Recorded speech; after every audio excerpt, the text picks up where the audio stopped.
செம்மையா பண்ணுவேன். ஐயோ போச்சே. நான் இவ்வளவு நேரம் போராடினேன், இவன் மாற மாட்டானான்னு சொல்லி வச்சு செஞ்சீங்க ஒருத்தரும். உன் வாழ்க்கையின் பெரும் வில்லனாக கூட நான் இருந்துட்டு போறேன். நீ நல்லா இருந்தா போதும் அப்படின்னு நினைக்கக்கூடிய ஒரு அற்புதமான மனசு அப்பாவின் மனசு. திருந்திட்டேன்னு சொன்ன பத்தியா, பிளாக்ல இருந்து ஒரு நம்பர் எடுத்துரும், பயப்படாது.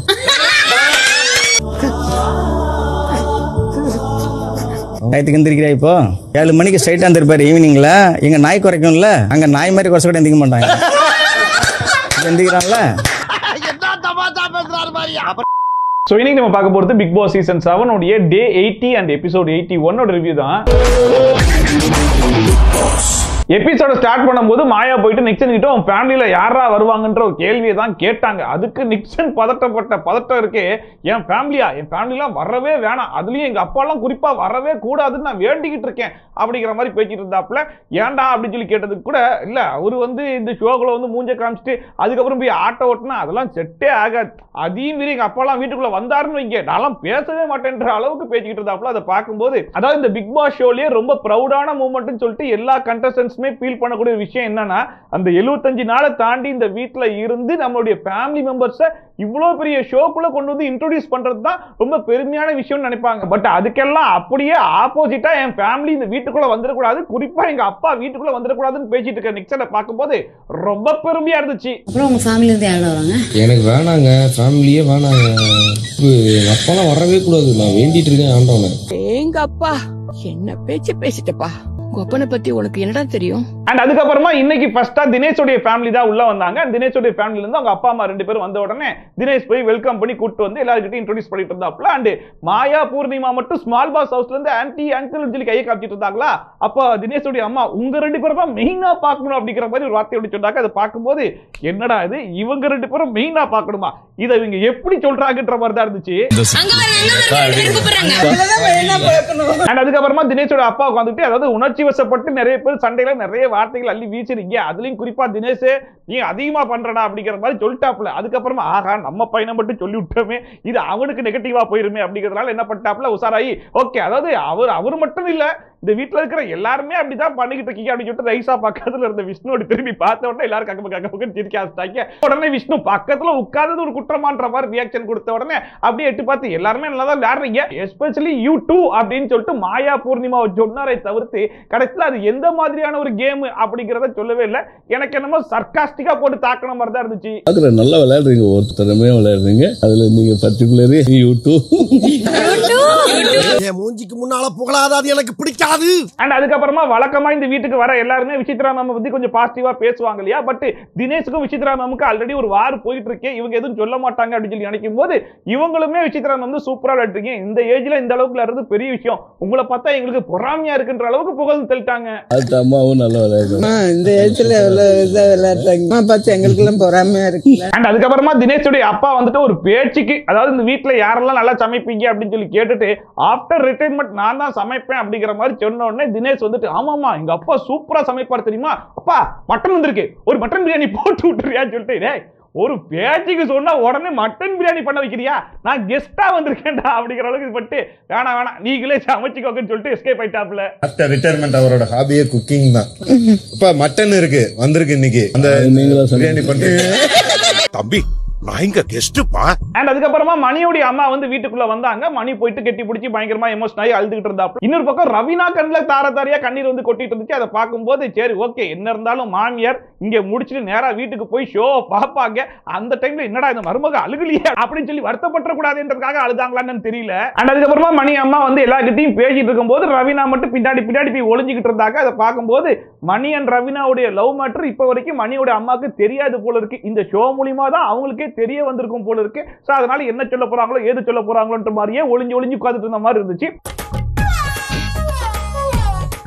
அண்ட் அதுக்கப்புறமா வாமா மருமகளன்னு சொல்லிட்டு ஓரமா கூட்டு போய் உட்கார வச்சு ரொம்ப கேஷுவலா என்னமா அம்மாலாம் வந்துட்டு போயிட்டாங்களா அப்படிங்கிற மாதிரி பேசிட்டு இருந்தாங்க. அண்ட் அதுக்கப்புறமா மணி கிட்ட தெலுங்குல ஏதோ பேசிட்டு இருந்தாங்க. அதை பார்க்கும்போது என்னடா சொல்றாங்க ஒன்னும் புரியலையே, சப்டைட்டில் கூட போடலையே நம்ம யோசிச்சுட்டு இருக்கும் போது பிக் பாஸ் வெல்கம் பண்ணிட்டு அப்படியே தெலுங்குல பேசுனீங்க, இந்த வீட்டுல இருக்கவங்க மட்டும் ஷோ பாக்குற யாருக்குமே புரியாது, அதனால தமிழ்லயே பேசுங்கம்மா அப்படிங்கிற மாதிரி சொல்லிட்டாப்ல. తెలుగులో మాట్లాడితే ఎవరికి అర్థం కాదు, తమిళ్లో పేసుగారు.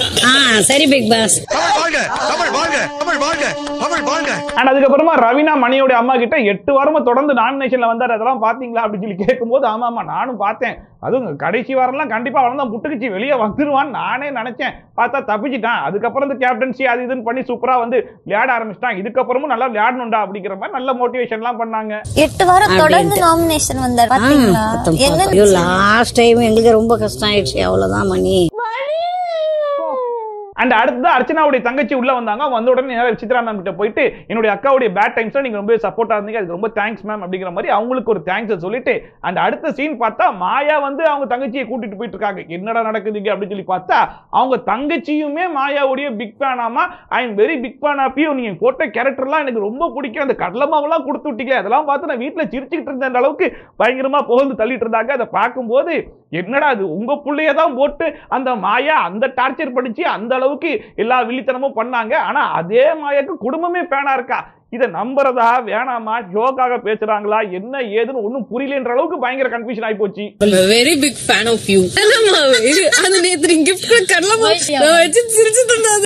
என்னங்க எனக்கு ஒண்ணுமே புரியல. அதுதான் எனக்கும் புரியல. பட் என்னதான் அர்ச்சனாவுடைய ஃபேமிலி அப்படி இப்படின்னு போட்டு புகழ்ந்து தள்ளிட்டு இருந்தாலுமே மாயாக்குள்ள உருத்துமா இல்லையா, இவங்க உண்மையா தான் சொல்றாங்களா இல்லையா அப்படின்னு சொல்லிட்டு அதனால மாயாவே கேட்டாங்க.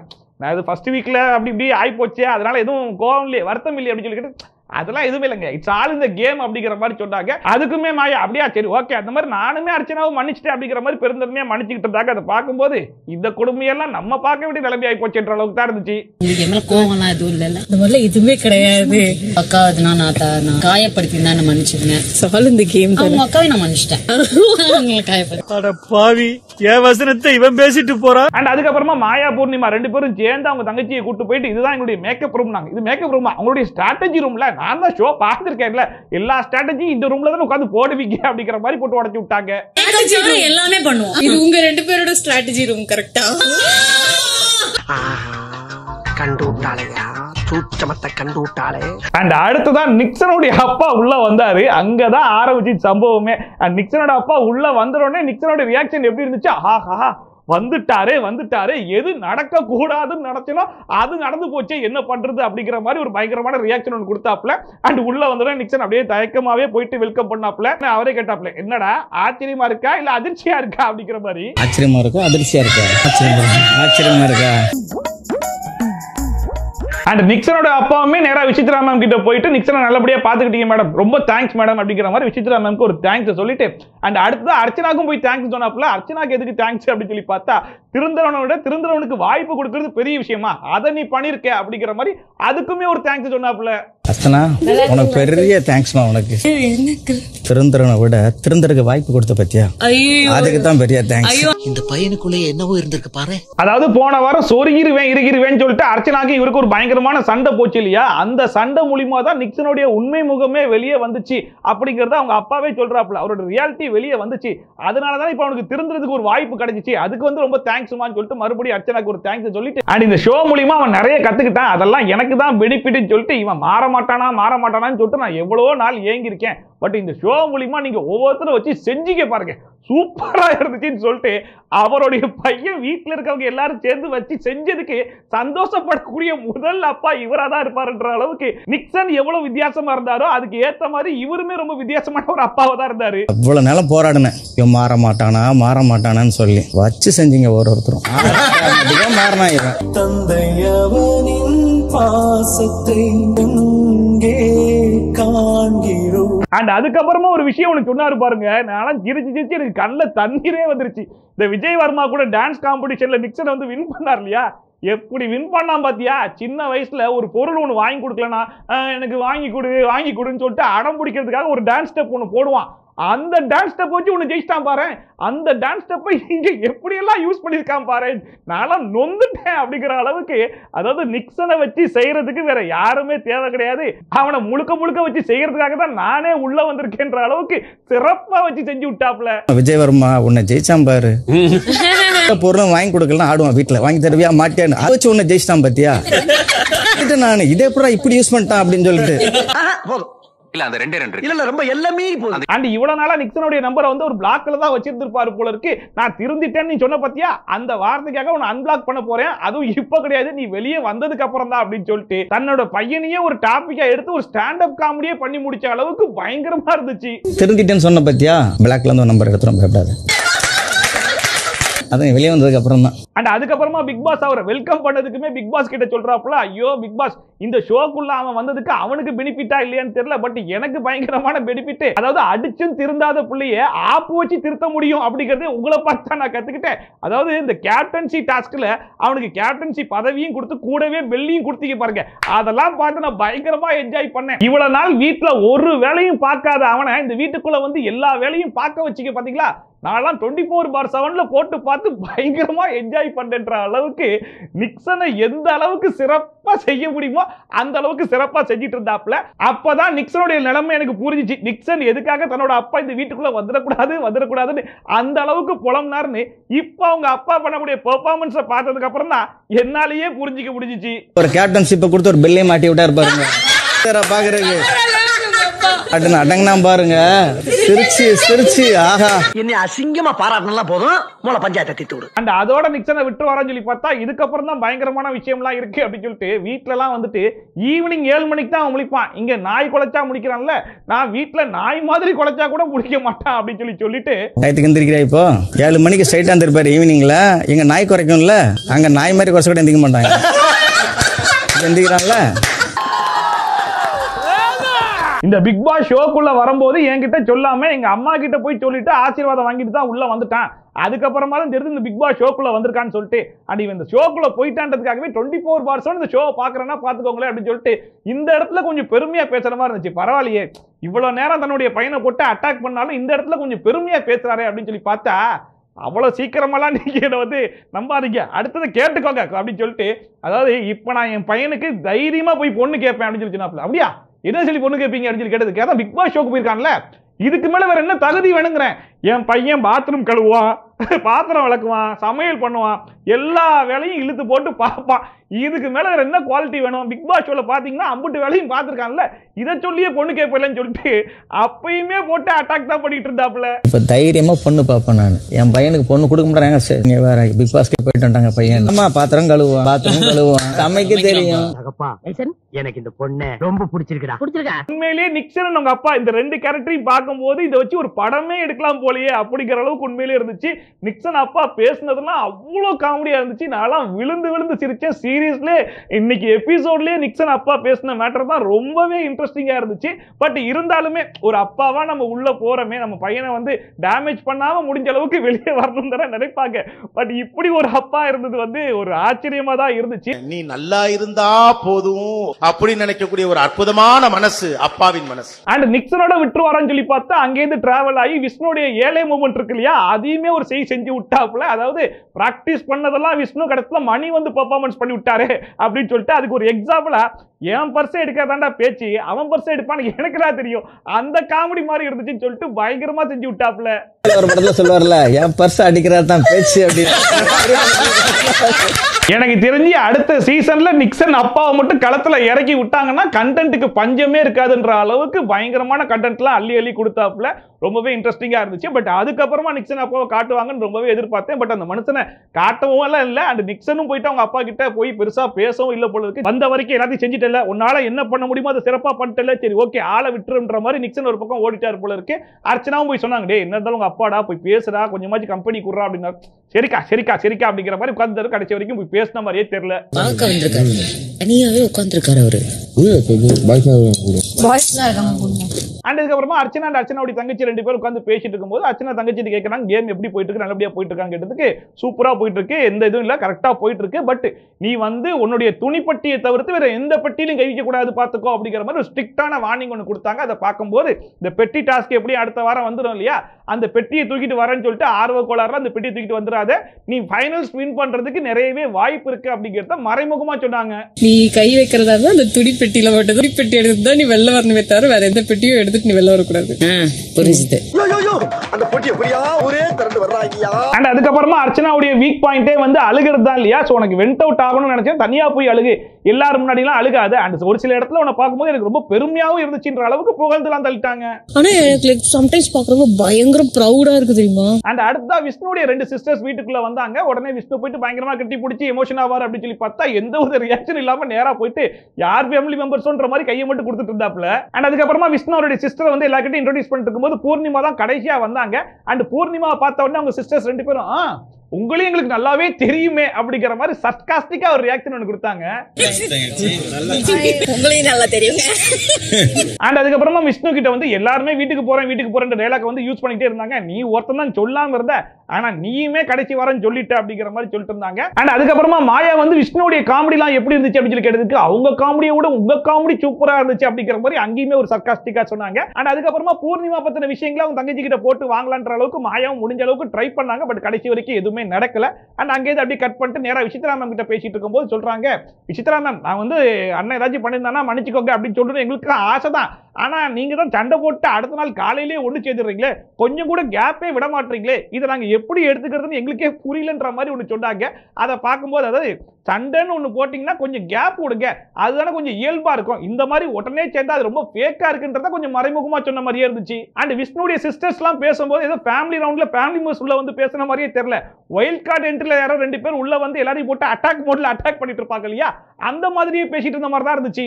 ஒவ்வொரு நேரத்துல நீங்க சண்டை போட்டுக்கிறீங்க, அப்படியே இருந்தா நம்ம வந்து சொல்லலாம் மன்னிச்சிருங்க அப்படி இப்படின்னு, நீங்க உடனே அடுத்த நாளே சேர்ந்துடுறீங்க, நாங்க அதை எப்படி எடுத்துக்கிட்டு வர்றது. அண்ட் அதுக்கப்புறமா விஷ்ணு கூட்டு போய் ஓரமா உட்கார வச்சு நல்ல அட்வைஸ் வந்து சொன்னாங்க. அதாவது இந்த இன்னும் இருக்க போறது கொஞ்ச நாள் தான், இருக்கிற வரைக்கும் ஃபன்னா இருந்துட்டு போ. அண்ட் முக்கியமா எல்லாருக்கிட்டையும் ஈக்குவலாவே பழகு, யாருக்கும் வந்து எக்ஸ்ட்ரா அட்டென்ஷன்லாம் கொடுக்காது அப்படின்ற மாதிரி மறைமுகமா சொல்லி பார்த்தாங்க.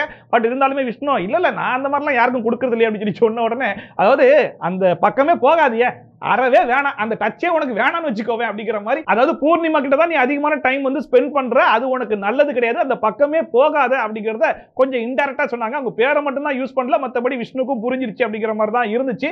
அண்ட் அதுக்கப்புறமா சொல்றாங்க, அதாவது அவங்க 2 பேருடைய ஃப்ரெண்ட்ஷிப் நல்லா இருக்கு, அந்த ஃப்ரெண்ட்ஷிப்புக்குள்ள நீ போக பாக்குற பத்தியா, அதை தான் வேணான்னு சொல்றேன். ஏன்னா நீ போய் ஒரு 1 hour உட்காந்து பேசிட்டு வந்துடுற, அந்த பாயிண்ட்ஸ் எல்லாம் அவங்க கலெக்ட் பண்ணி வச்சுக்கிட்டு அடுத்த ஏதாச்சும் ஒரு டாஸ்க் வந்துச்சுன்னா அந்த பாயிண்ட்ஸே போட்டு உன்னை அட்டாக் பண்ணி ஒன்னையே சாரி சொல்ல வச்சிடறாங்க.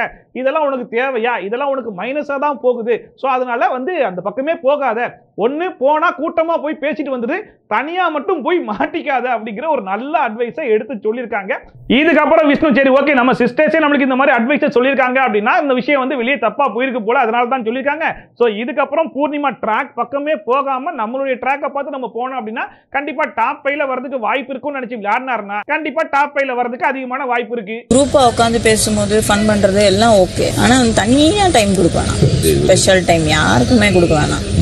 அண்ட் இப்படி இவங்க 2 பேரையும் பத்தி பேசிட்டு இருக்கும் போதே அந்த 2 பேருமே வந்து மே ஐ ஜாயின் சொல்லிட்டு இவங்களும் வந்து இந்த குரூப்ல ஜாயின் பண்ணிக்கிட்டாங்க. அண்ட் அதுக்கப்புறமா பூர்ணிமா கேம்னு சொல்லிட்டு கேமை பத்தியே பேசியிருப்பாரு, வெளியே எப்படி இருக்கு அப்படி இருக்குன்னு அதை பத்தியே கேட்டிருப்பாரு அப்படிங்கிற மாதிரி கேட்டு இருந்த உடனே அப்பயுமே சர்காஸ்டிக்கா இல்ல எல்லாரும் உட்காந்து சும்மா ரொம்ப நேரம் பேசிக்கிட்டு இருக்கீங்களா, நிறைய டைம் இருக்குல்ல, அதனால அப்படி பேசியிருப்பாரு அப்படிங்கிற மாதிரி அந்த இடத்துலயுமே ஒரு மொக்கையை போட்டு ஆஃப் பண்ணி விட்ட உடனே இவங்க புரிஞ்சுட்டாங்க, சரி ஓகே நம்ம என்ன பேசினாலும் இங்க இருந்து அட்டாக் போட்டு தான் வரும் போல இருக்கு, நம்ம கிளம்பிடலான்ற மாதிரி கிளம்பிட்டாங்க. விஷ்ணு கிட்ட எல்லாம் பெருசா பேசினதே கிடையாது, அவர்கிட்ட பெருசா பேச மாட்டாங்க, அவ்வளவு அவங்க என்ன அடிப்பாங்கன்னு நினைக்கிறேன், முறைக்கிறாங்க.